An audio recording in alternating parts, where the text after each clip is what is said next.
My name is Patricia Batchelor, and I'm the president for the Madison City Council of PTAs this year. I'd like to introduce Marc Highsmith, candidate for mayor in Madison. Thank you, Mr. Highsmith, for taking the time to speak with me today. It is my pleasure. Thank you for the invitation. All right, to get started, can you tell me what specific issue or reason motivates you to serve as mayor of Madison? Yes, Patricia. To me, it's representation of all people. I wanted one of the things that I wanted to make sure as a candidate for mayor and as a citizen of Madison, I wanted to make sure that not only the concerns that I had were addressed from our leadership, but also the concerns of those rest of the citizens of Madison.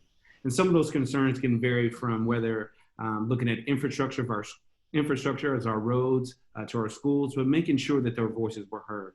One of the things that I've been trying to do, my very best to do, is reach out to as many people as possible to hear their concerns.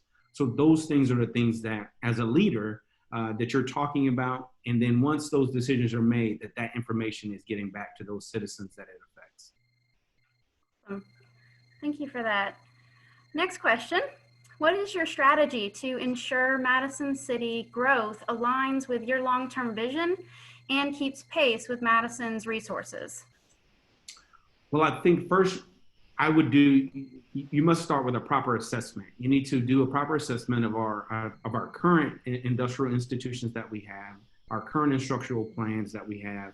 And then from there, I would put together, working with the city council, to establish an order of a priority of what needs to be done and how it needs to be done, and then working to get the funding to ensure that we reach those goals. And then the third, and probably one of the most important areas of that, is letting the citizens of Madison know what is going on as far as the infrastructure and where our plan is as far as the growth. So if you're concerned about Hughes Road, you see where Hughes Road is listed on our plans as far as our growth in the city. Excellent. Thank you. And as a follow-up to that, how would you ensure that schools are resourced for success? For schools, one of the key things is we're going to have to move.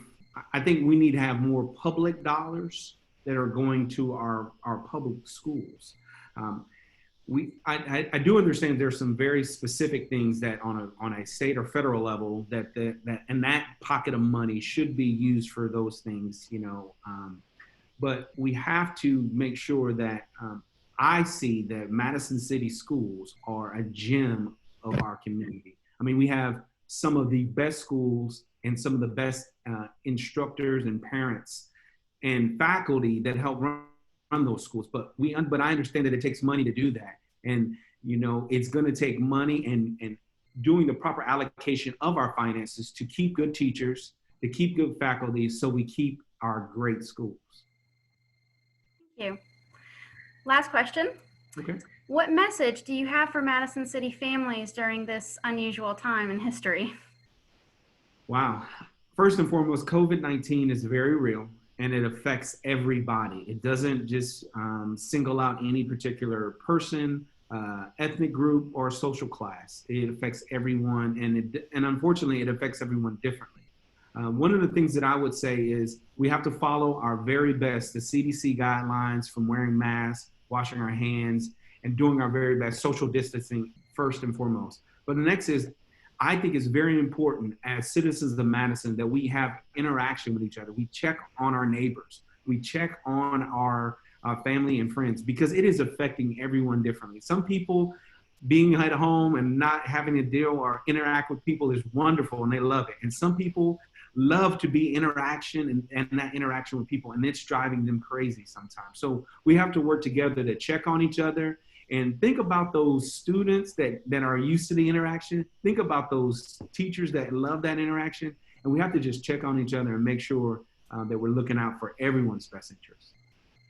Awesome. Well, once again, thank you, Mr. Highsmith. I appreciate you taking the time to do this interview with me today. It was my pleasure. Thank you for the opportunity.